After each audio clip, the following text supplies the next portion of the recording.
Hi everyone, this is Heyean. I'm taking a break for a while from finishing the renovation of my kitchen. While I'm taking my tea and cookies, I will give you an update for the season 2.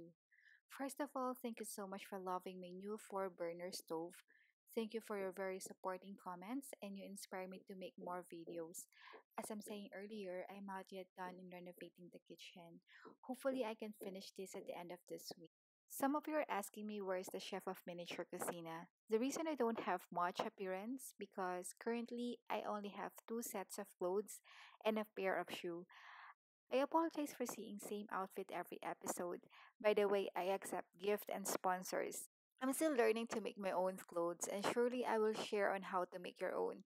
So see you on next episode or see you this Friday. Please let me know your thought on the comment section below. Thank you for watching and have a great day. Bye.